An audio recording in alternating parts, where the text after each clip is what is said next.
atomidzer, because American spellings. No, we don't want to know why you're travailing or why you can't spell. Savor the flavor, because Americans can't spell. It was concealed, because Americans can't spell. No, I don't realidzer the significance of this, because I know how to spell. Physical labor, because, again, America, learn to spell. Fossilizard, because Americans can't spell. Bird mom, because American fandoms and their spellings. This is an actual fossilizard guy, because Americans can't spell. Amber color red, because Americans can't spell. Take another drink. Fossilization, because Americans can't spell. Joel Rybox, because Americans can't spell. Because Americans can't spell pin. Zed, because Americans can't pronounce letters. Could apologidzer to her, because Americans can't spell. She wants to apologidzer as well, because Americans can't spell. In this instance, Americans can spell. Remore, because Americans can't spell. The ground floor is not the first floor, because Americans cannot life. They have onigiri, but they call them donuts because Americans can't Japanese. Miyagare, because Americans can't spell. Missing an A in encyclopedia, you American lack of spelling assholio. Encyclopedia, you American fucks. Learn to English. It's ice lolly, not popsicle, because Americans can't spell simple words that we already have names for. The cow vaporizzer, because Americans can't spell. No, they can't vaporizzer them, because that's not a verb, because Americans can't spell. In the same way that you can have one physic as opposed to physics. America! Once again, Americans coming up with names for things that already have names. We have to do a favor for Cromwell, because Americans can't spell. The other guys and I, because Americans can't grammar. Actually, that's just most people who speak English. Yeah, she has this favor, because Americans can't spell. The fossilizard man, because as we established in case 3, Americans cannot spell. I'm sorry, favor right, because Americans can't spell. Color red noodles, because Americans can't spell. Tack! No, that's Swedish for thank you. It's a pin. Americans, learn to spell pin and bin. Like, what is remotely can-like about a bin? Garbage? No! Rubbish! Cookies? No! Biscuits! And what you call biscuits? They're fucking dumplings! America, why are you so perplexing? So, yeah, that was 33 moments, plus an extended freakout, but who is counting? Hello everyone, I am Tessellating Hexagons, and this is like the bonus part of Touch Detective 2.5, kind of, sort of, except not really, I don't know. Because technically last episode was the last episode, and this is just here to fill space, although not deliberately. Just, like, last episode was sufficiently long that I couldn't have just stuck that montage on, and plus it's easier to access if I just upload it separately or something, I don't know. But this also gives me an opportunity to present my closing thoughts on just the project in general, really.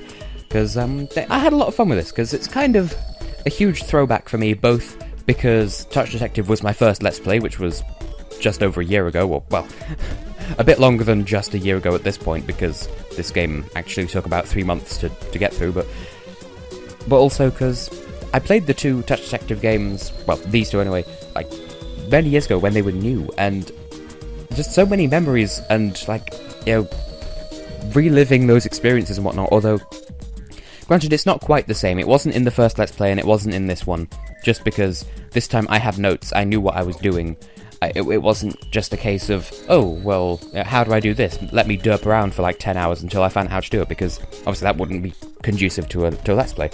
But I think the only thing that I'm not a fan of with how this turned out was I had to post-commentate it, but that's to be expected just because of the software that I use and whatnot creates lag and general issues, but that's fine. I'm considering my options with regards to getting a 3DS capture, and if that is the case, then I would be able to go back and do DS games with live commentary, and that's a hypothetical for the future, but equally hypothetically, Japan, please just export and translate and whatever it takes the 3rd game in the series, preferably in just under a year's time, so I can play that as my, I don't know, the first game of my 3rd year of Let's Playing, because that's like 9 months away or something.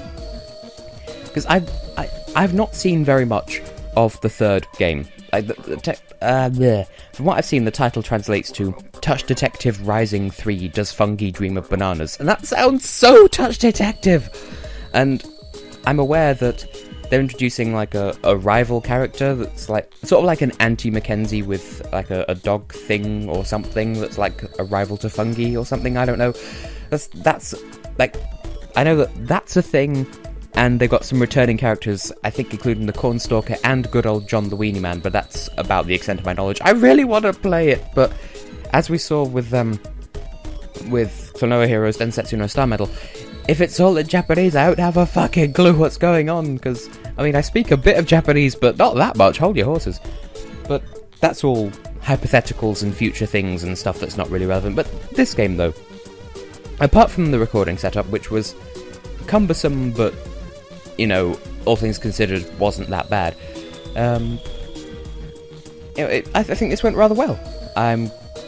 It did take longer than I expected, though, I'll give it that, because the first game I got through in about a month's worth of uploads, I want to say, but I think, from what I recall, I uploaded that like Monday, Wednesday, Friday, weekend, like pretty much constantly, whereas this was only Mondays and Fridays, so that was going to extend it anyway. But what with this being the closing episode, that means that the Let's Play has gone on for twice as long as the first one, because the first one, as I recall, was 12 episodes plus a bonus episode. This is 25 episodes plus a bonus, so 13 times 2 is 26, so twice as long. And I don't know why, because like I remember when I played the first game, and you know, right up until I was making preparations for this Let's Play, I thought there were 7 cases in this game, and I was completely wrong. There are only 5. I don't know why I thought there were 7, because there are only 5. But I don't know why I brought that up, but it's a thing that happened. Apart from that, the only things I have to say are things that I've already said. It's a really good game, it's really charming, I like the humour, I like the way it's presented, you can see Mackenzie's thoughts at all times. Like, if Mackenzie's thoughts on a top screen hadn't been a thing, then I would have arranged the screens differently so that the bottom screen was the focus of the action, and then the top screen's like small enough to one side so you can still see it, but it's not as prominent. But I didn't want to downplay Mackenzie's thoughts, because it's a huge part of the game's charm and style and quirk and whatnot, so yeah, I like that that's a thing, because you got this constantly running internal monologue and whatnot, and that just adds to the style of humour. And I like the style of humour, I like their storytelling, I like everything about it, apart from their American spellings, obviously. Yeah, as I said, there's nothing I can say that I haven't already said in other videos or whatnot.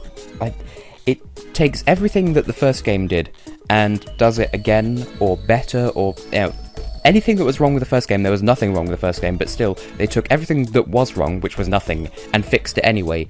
And yeah, it's built on the same game engine. It's not as if they've changed that. They've adjusted the town map to fit the new story.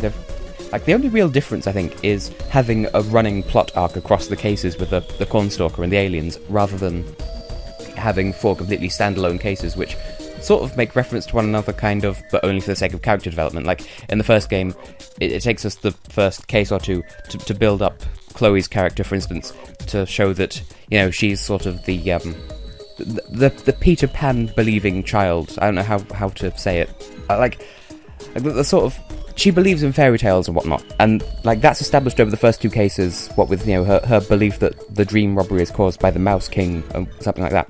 And then that sets you up for case 3, where her belief in fairy tales is what transforms Penelope into the Snow Angel. Spoiler, spoiler, spoiler. But apart from that, there wasn't a consistent running story, or, you know, apart from the generic, oh, Mackenzie wants to become a member of the Great Detective Society.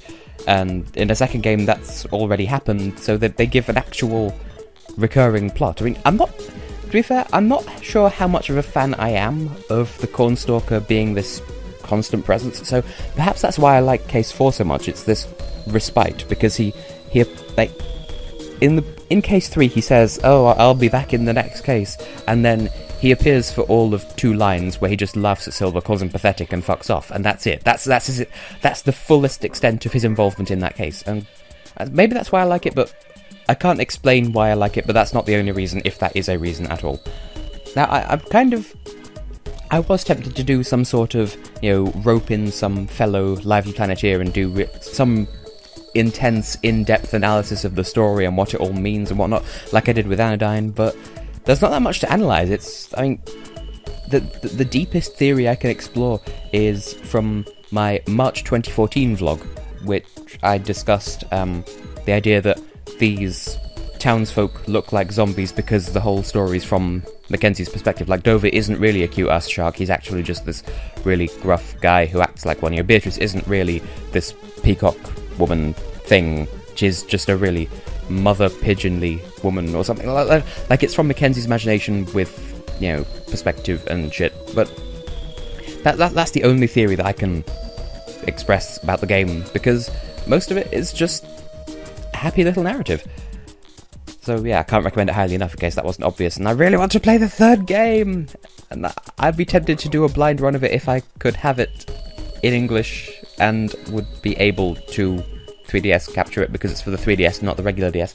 The only other thought I can give on this project in general was, going into it, I could not remember how I Let's Played the first game. All I knew is I did it post-commentary, and that was kind of it. But my style has evolved since then, and I did have doubts. I did think that maybe my commentary style now and my Let's Playing style now isn't compatible with the game anymore, whereas when I played the first game, you know, I had to make it compatible because that's what I was playing, but I didn't think it was compatible now, but I made it work, and I'm glad I stuck with it, because, I mean, I wasn't going to give up, because the Touch Detective games are something of a legacy to me now, because it was my first Let's Play, and now it's, you know, 1 year on, just over, so, yeah. I have nothing further to add, so, yeah. Thanks for sticking with the series and watching it and stuff, and I know it's not my most popular series in terms of views, but then again, my Let's Play videos are actually my least viewed stuff, because most people are only here for the Eurovision, and that's okay, but I'd like to be a Let's Player as well, please. So, yeah. I'm not going to whinge and whine about it, because that's not my style. So I have been and will continue to be Tessellating Hexagons, and I'll see you in whichever of my videos or video series or whatever of mine that you happen to choose to watch next. I look forward to seeing you there, if you choose to do so, and if you don't, that's cool too. Bye.